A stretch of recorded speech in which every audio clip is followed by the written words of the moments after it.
Hi, I'm Lisa. Welcome to my glass studio. I thought I would like to talk to you today about color selection and picking a color palette for your artwork. You hear me talk about it all the time in all of my videos. I suggest you pick a color palette when you're working on a project, stick with it, and don't use all the crayons in the box because it makes your artwork stronger. It makes you as the artist look more purposeful, and your artwork has more emphasis and a little more exciting, and it puts it on a higher level of sophistication when you pick a specific color palette and stick to it. Now, when you're working in series, when I do things for art shows and for galleries, I work in series. What that means is I have a whole collection of pieces that are similar in size and shape and construction, and that they are complementary pieces. They go together, they're a collection. So when you're doing something like that, it can be very difficult to come up with unique and different and interesting color palettes for each of those projects. You see these pieces here, they're all made with the same type of construction.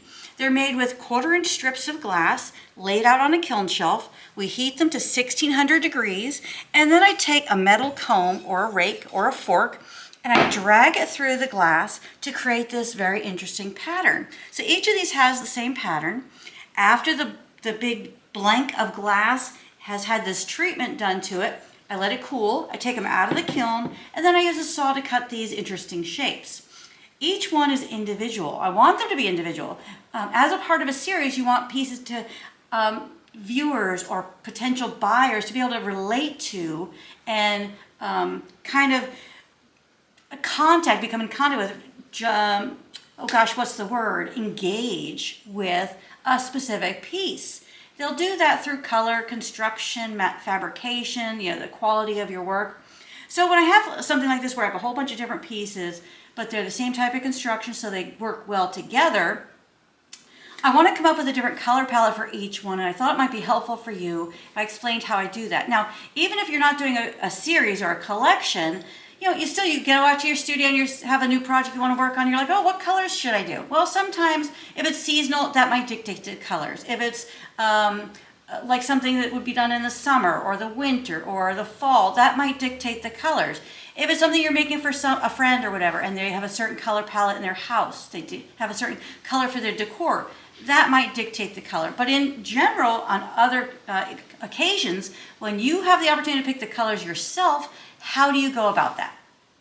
When I approach a project, I think to myself, okay, how do I come up with a color palette for this project? Sometimes I do silly things. I take a bunch of scrap glass, put it on the table, and put pieces in, take pieces away over a couple of days till I get a color palette that speaks to me.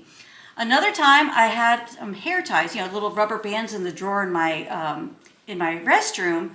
I pulled a bunch of those out and put them on the table, and I had a color palette that was really unique. There was like a sherbet and an orange and an Amazon green together. I was like, oh, that would make a beautiful color palette for a new project. Other times, more frequently than not, what I will say to myself is, okay, I want to make a project that reminds me, is reminiscent of a New England beach. Okay, so what would those colors be? They might be colors like this, where we've got soft sage greens and light kind of earthy tones and beige and some lavender and some blue and things. So that would kind of remind me of a New England beach where there's not always a crisp blue sky. A lot of times it's overcast and the colors are more muted and softer. So that might be reminiscent of that.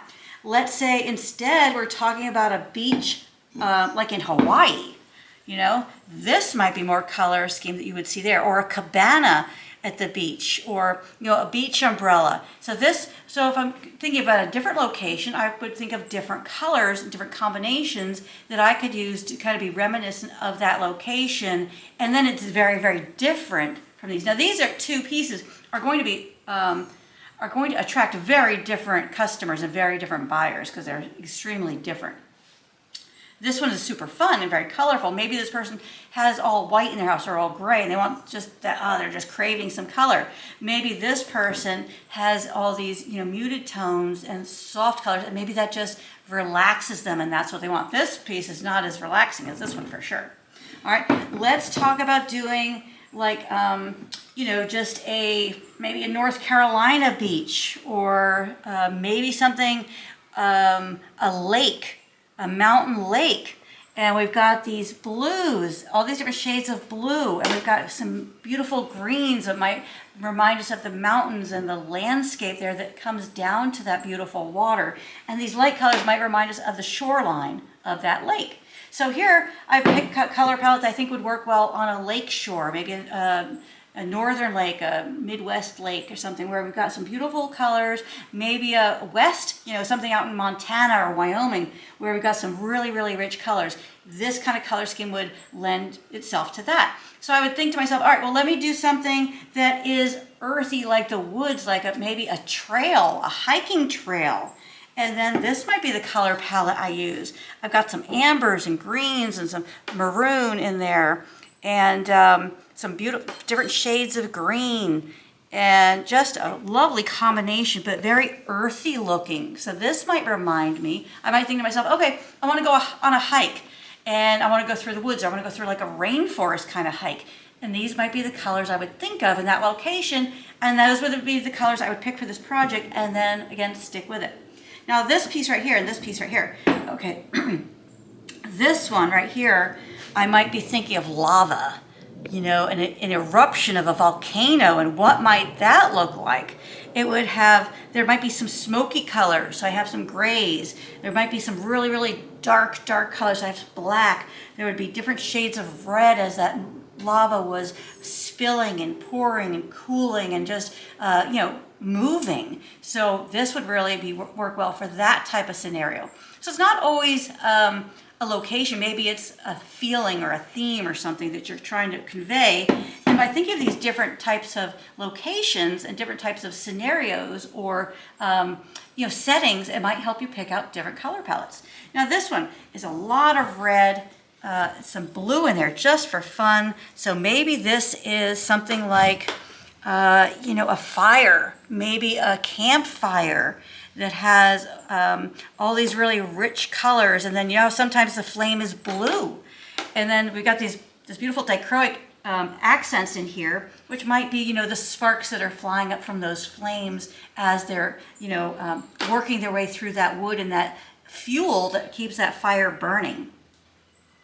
So when you need to pick a new color palette, take your mind somewhere else and consider what other locations might work well for a color palette for you to work with.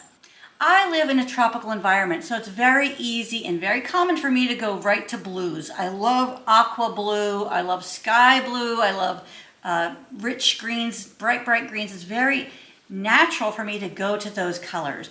So I kind of have to force myself to step out of that and use color combinations that would be attractive and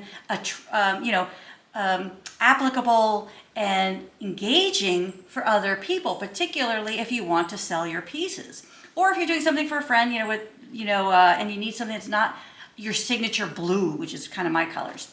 So this is a great way for you to kind of break free from that and have purpose to your color selection. So maybe you want to think about a forest, you want to think about the moon, you want to think about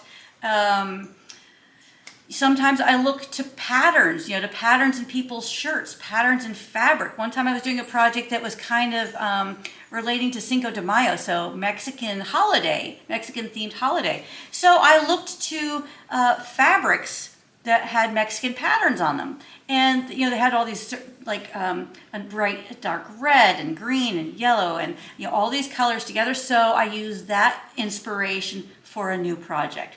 So maybe you're at the store, you see somebody with this crazy shirt on with these colors that are unusual, you wouldn't usually pick. Perfect. Make a note of that in your mind and then use that color palette on a new project.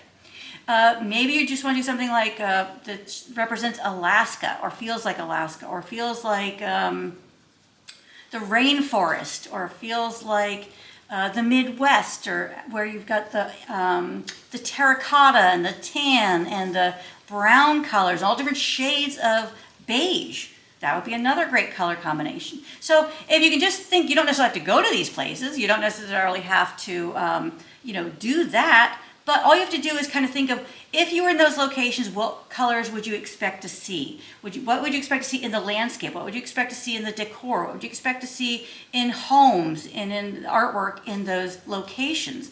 And then just pull from that and use those color palettes to make something that's new and unique, personalized, and all your own. Thanks for joining me. I hope you enjoyed this sort of look behind the scenes in my mind and how I come up with these color palettes. And maybe this information is helpful for you to branch out of your normal color schemes and do something else that's new, unique and new and fresh for you, so you can enjoy your artwork in a new way. And that's really what it's all about, is just having a great time being creative, inspired, and getting out in your studio and having a good time. So thank you for joining me. Please like, follow, subscribe, comment, share. We love it when you do that. And it encourages us to come out here and make new videos for you that keep you interested and are relevant and valuable for you in your glass journey. Please consider becoming a premium video member. We would love to have you. We have new videos coming out all the time. It comes with a full-length step-by-step video course, full-size printable pattern ebook with full-size patterns, firing guides, images, helpful hints, and everything you need to know and have in hand to complete those successful projects beautifully. So until next time, happy fusing.